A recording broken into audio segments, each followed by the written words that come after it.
आ जाओ बेटा, देखो तो आपको आपके स्क्रीन पर नजर आएगा 1984 जेई का एक बहुत बढ़िया सा सवाल। ये देखो, तो सवाल क्या बोला जा रहा है, सवाल बोला जा रहा है कि a body is moved along a straight line by a machine delivering constant power। ठीक है, एक कोई मशीन है वो कांस्टेंट पावर डिलीवर करती है और उस पावर की वजह से वो जो बॉडी है वो मूव कर रही है। ठीक है, फिर आगे बोला गया, क्या बोला गया जी, बोला गया कि the distance moved by the body in the time t is proportional to. ठीक है, उसके बाद आपको 4 ऑप्शन दिए गए हैं और उसके बाद सवाल आपसे पूछा जा रहा है। तो ठीक है जी, अब सुनो, अपने को क्या है, पावर को कांस्टेंट कर देना है और उसके बाद बोल रहा है कि distance moved by the body in t time is proportional to. ठीक है, ये सवाल बोला गया। देखो आ जाओ, आप लोगों ने सवाल पढ़ लिया बड़े ढंग से, मैंने फोन में पढ़ लिया, आप लोगों ने यहां पढ़ लिया। अब मैं सवाल बनवाता हूं, देखो बेटा आ जाओ सुनो। तो सवाल क्या बोला जा रहा है, सवाल बोला गया कि द पावर डिलीवर्ड जो है वो कैसी है, कांस्टेंट है। ठीक है, पावर जो है P वो कैसी है, कांस्टेंट है। तो मैंने कहा जी ठीक है, बहुत बढ़िया, आपकी बात समझ आ गई है ना। अब सुनो, तो बेटा मुझे तो पता है कि पावर जो है वो फोर्स इंटू वेलोसिटी के भी बराबर होती है। बिल्कुल सर, होती तो है सर, है ना। अब मेरी बात सुनो बेटा, यहां से अगर मैं वेलोसिटी की वैल्यू निकालना चाहूं तो वो क्या आ जाएगी, या अगर मैं फोर्स की वैल्यू निकालना चाहूं, देखो यहां से अगर मैं फोर्स की वैल्यू निकाल देना चाहूं तो फोर्स की वैल्यू देखो क्या आ जाएगी, फोर्स की वैल्यू आ जाएगी पावर और बाय वेलोसिटी। बोलो यही आ जाएगी, अरे पक्का।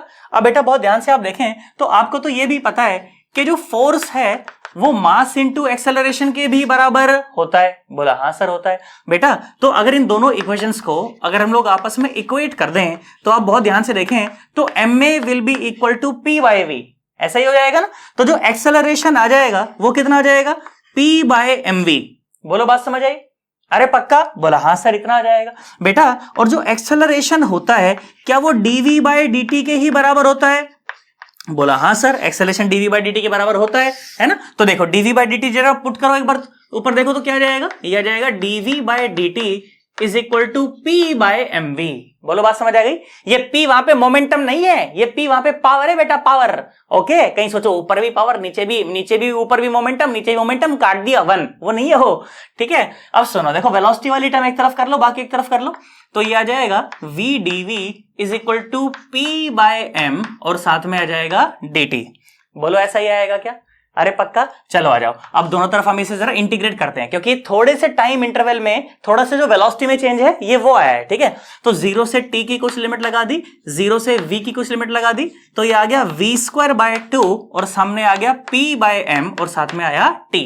बोलो बात समझ आई, पक्का। आप बहुत ध्यान से देखें तो यहां से वेलोसिटी की वैल्यू क्या आ जाएगी, ये आ जाएगी 2p बाय m और साथ में t, और ये पूरा चला जाएगा अंडर द रूट। कहानी समझ आ रही है ना, पक्का बेटा। और हमें यह भी तो पता है कि जो वेलोसिटी होती है वो बेसिकली dx बाय dt के बराबर होती है ना, rate of change of displacement, यही तो होता है, पक्का यही होता है ना। सुनो, तो अब इन दोनों इक्वेशंस को आपस में इक्वेट करेंगे हम लोग, तो ये क्या जाएगा, ये आ जाएगा dx by dt is equal to, सामने देखो 2p और बाय m और साथ में अंडर रूट टी, ऐसे लिख सकता हूं ना मैं उसे।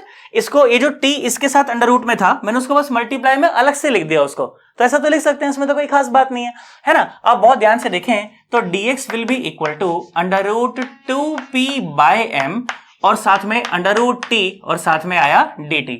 अब थोड़े से टाइम इंटरवल में जो थोड़ी सी दूरी ट्रेवल हुई ये वो है, और पूरा निकालने के लिए क्या करेंगे, इंटीग्रेट कर देंगे। तो कर दीजिए 0 से किसी t तक और 0 से किसी x तक, तो x की वैल्यू कितनी आ जाएगी, ये देखो मेरे यहां से भी ट्रेन जा रही है फिर से, है ना। आ जाओ, यारा 2p बाय m और अंदर आया अंडर रूट t और साथ में dt और 0 से t तक की लिमिट लग जाएगी, है ना। तो ये आ जाएगा x is equal to under root 2p by m। सुनो, अंडर रूट टी को क्या t की पावर हाफ लिखा जा सकता है, बोला हाँ सर लिख सकते हैं सर, है ना। और 0 से t तक की लिमिट लग गई, और इंटीग्रेशन का रूल क्या होता है, पावर में एक जोड़ देते हैं, नीचे उसी से डिवाइड कर देते हैं, हो जाता है इंटीग्रेशन, है ना। तो देखो x is equal to under root 2p by m और इसका इंटीग्रेशन क्या आएगा, बोलो t to the power 3 by 2 और डिवाइडेड बाय 3 बाय 2, तो वो उल्टा हो गया, है ना। तो देखो पावर क्या आ गई, नहीं x क्या आ गया, x आ गया under the root 2p by m और ये आ गया 2 बाय 3 बाहर और साथ में आया t to the power 3 by 2। तो देखो जो डिस्टेंस ट्रेवल्ड है आप बहुत ध्यान से देखें तो that is directly proportional to t power 3 by 2। अब देख लो कौन सा ऑप्शन मैच कर रहा है, यही आंसर था। बोलो आया कि नहीं आया? तो क्या इस सवाल को एक टफ सवाल माना जाना चाहिए? नहीं, बिल्कुल भी टफ नहीं माना जाना चाहिए। बेसिकली ये आप बहुत ध्यान से देखें तो वर्क पावर एनर्जी के एक छोटे से कंसेप्ट, और बाकी बाद में तो क्या है, बाद में तो काइनेमेटिक्स ही है भाई। एक्सटी रिलेशन से वीटी में कैसे जाएं, वीटी से एक्सटी में कैसे जाएं, एटी में कैसे जाएं, ये सब तो मैंने आपको काइनेमेटिक्स में बहुत बढ़िया ढंग से सिखा रखा है। ये तो उसका समझो 0.1% भी नहीं जितना मैंने आपको काइनेमेटिक्स में सिखाया था यार, है कि नहीं? काइनेमेटिक्स में तो भयंकर बात कर दी थी अपन ने एक्सटी वीटी एटी में, भाई साहब क्या मस्त अपन ने चर्चा करी थी, है ना? ये तो उसका 1% भी नहीं है। तो अगर अपने को वो चर्चा आती है तो ये तो अपन कर ही देंगे, हलवा है। तो बोला आया कि नहीं आया? पक्का एकदम सोच लो, समझ आया ना? नहीं आया तो मेरे को नीचे कमेंट करके बताना, या तो ऐप में जाना, वहां पर चैट बॉक्स में इसका स्क्रीनशॉट लेकर के सर दोबारा समझा दो, तो मैं दोबारा समझा दूंगा। आ गया ना? पक्का? चलो आ जाओ, बढ़िया सा स्क्रीनशॉट ले लो, उसके बाद फिर मैं चर्चा को और आगे बढ़ाऊंगा।